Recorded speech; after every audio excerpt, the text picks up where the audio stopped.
นะมันนี้ก็จะมารีวิวสภาพหรือภายในวัดลักซี่อันนี้คือเหือนครัว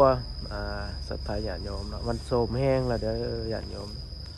มีแต่ใบไม้โสมแห้ง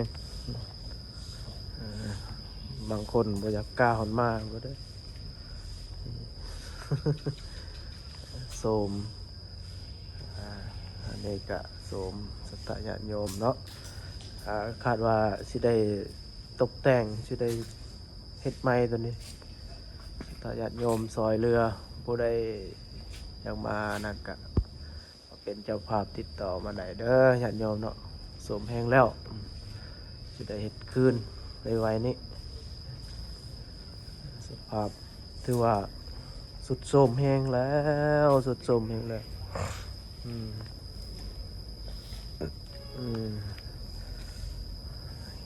อากาศดีสงบเสงี่ยมสัตยาติโยมเนาะหนาวอันนี้รีวิววัดให้เบิ่งยำคำยำแรงประมาณนี้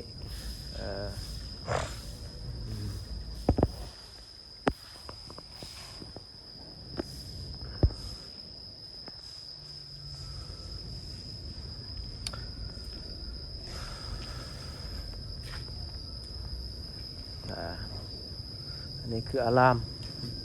สถานญาติโยมเนาะอารามแจกอารามว่ามียังมารีวิววัดให้เบิ่งโอ้โหไม่ยังอันนี้เปื่อนแท้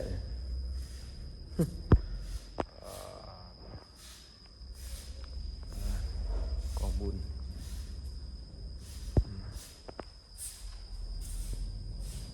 อารามว่าสุดโสมเนาะเงียบเหงาเลยสัตยาติโยมเนาะมริกาขอเจริญพรญาติโยม